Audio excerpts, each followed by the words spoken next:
সেলাই মানুষের একটি প্রতিভা। সেলাই কিন্তু সবাই করতে জানে না এবং সবার ধৈর্যও নাই সেলাই করার। এই সেলাই কাজটা যারা ধৈর্য ধরে করেন তাদেরকে অসংখ্য ধন্যবাদ, কারণ আমিও এই সেলাই কাজটা আমার ভীষণ ভীষণ পছন্দের। অনেকে মনে করে সেলাই কাজ করে কি হবে, এগুলো কিনতে পাওয়া যায়, কিন্তু নিজের হাতের সেলাইয়ের মজাই আলাদা এবং কদরই আলাদা। নিজের হাতে সেলাই করা এটা একটা স্মৃতি, এটা অনেক কিছু মনে করে দেয়, আর সেলাই অনেক কিছু ভুলিয়ে দেয়।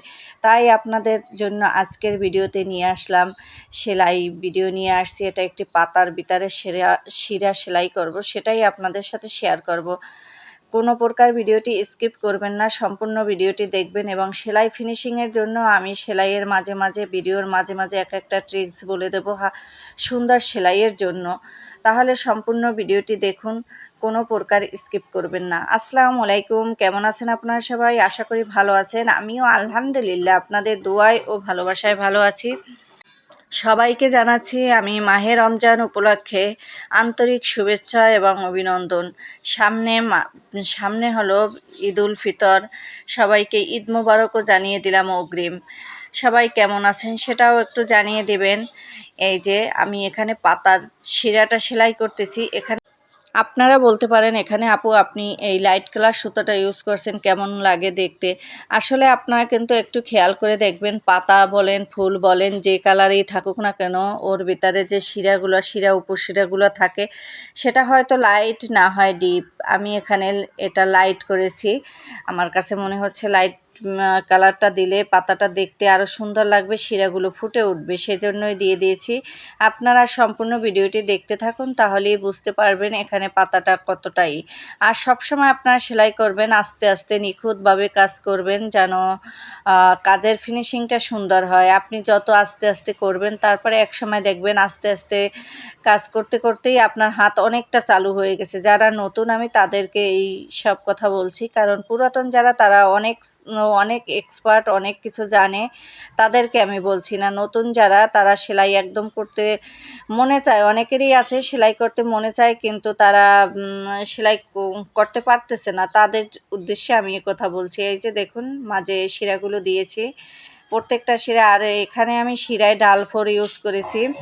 ডালফোর দিলে শিরাটা চিকন হয় স্বাভাবিক মতে, আমরা জানি, সেজন্য এই ডালফোর দিছি। আর সুতাটা যতটা আপনারা না পারেন কেটে কাজ করবেন, কারণ যত সুতা না কেটে কাজ করবেন ততই ভালো। সুতা বারবার কাটা, গিট্টু দেওয়া, তারপরে আবার কাটা, অনেক সময় সুতা ছুটে যাওয়ার ভয় থাকে যদি ওই নিচ থেকে ভালোভাবে আটকানো না হয়, এইসব একটা অনেক ঝামেলা। তার চেয়ে কাটা যত কম লাগে তত কম কাটবেন সুতা, তাহলেই দেখবেন ভালো হবে সেলাই কাজটাও। আর সেলাই এই যে আমি এটা ভরাট দিছি, এই সেলাইটা কিন্তু কাশ্মীরি ভরাট দিয়ে পাতাটা আমি কমপ্লিট করেছি। দেখুন পাতাটা কত সুন্দরভাবে নিখুঁতভাবে ফিনিশিং হয়েছে, অনেক সুন্দরভাবে পাতাটা হয়েছে। আর আগে কেমন পাতাটা দেখা যাচ্ছিল, তেমন একটা কিন্তু ভালো দেখা যাচ্ছিল না পাতাটার চারপাশ সবুজ, আর কিছু মনে হচ্ছিল না যে এই পাতাটা শিরা আছে নাকি, একদম মনে হচ্ছিল সবুজে ভরা। এখন আমি ভিতরে এই যে সবুজের যে লাইট কালার সবুজটা দিয়েছি, তখন দেখতে শিরাগুলো করার পরে আরও ভালো লাগতেছে। এভাবে আপনারা ফুলগুলো করেন। আমি এর আগে যে জবা ফুল করেছি তার ভিতরেও এরকম বর্ডার লাইন দিয়েছি, যার জন্য পাপড়িগুলো মিশে যায়নি, দেখতেও ভালো লাগছে। এই ভিডিওটি আপনাদের কাছে কেমন লাগলো কমেন্ট করে জানিয়ে দেবেন। আর যারা নতুন আছেন, নতুন আমার এই ভিডিওটি দেখছেন, তারা সবাই আমার এই চ্যানেলটি সাবস্ক্রাইব করে বেল বাটনে ক্লিক করে রাখবেন, যাতে আমি নতুন কোনো ভিডিও আপলোড দিলে সাথে সাথে আপনার নোটিফিকেশন পেয়ে যান, তাহলে আমার ভিডিওগুলো সম্পূর্ণ দেখতে পারবেন। এবং আমি লাইভ ভিডিওতে সরাসরি সেলাই দেখাই, আমার লাইভ ভিডিওতেও আপনারা যুক্ত হতে পারবেন। যারা সেলাই সামনাসামনি দেখতে চান তারা লাইভ ভিডিওতে যুক্ত হয়ে কমেন্ট করবেন, যেখান থেকে না বুঝবেন আমি সেখান থেকে আবার রিপিট করে আপনাদের বুঝিয়ে দেব। সবাই ভালো থাকবেন, অনেক কথা বলে ফেলেছি। এই ভিডিওর মাঝে আর এই ভয়েস দিতে গিয়ে যদি কোনো প্রকার ভুল হয়ে থাকে তাহলে আপনারা ক্ষমা সুন্দর দৃষ্টিতে দেখবেন। আর নতুন নতুন ভিডিও পেতে আমার চ্যানেলটি সাবস্ক্রাইব করে রাখবেন। এই যে দেখুন পাতাটা সম্পূর্ণ কমপ্লিট হয়ে গেছে, এখন দেখতে কতটা সুন্দর লাগছে। আর আগে কীরকম লাগছিল পাতাটা, আগে কিন্তু এতটা ভালো লাগেনি।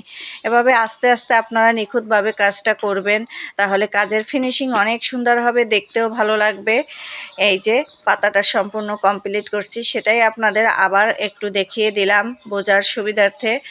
সবাই ভালো থাকবেন, সুস্থ থাকবেন। সবাইকে অগ্রিম ঈদের শুভেচ্ছা জানাচ্ছি। সবাইকে ঈদ মোবারক জানিয়ে আজকের এই পর্বে বিদায় নিচ্ছি। সবাই ভালো থাকুন, সুস্থ থাকুন। আল্লাহ হাফেজ।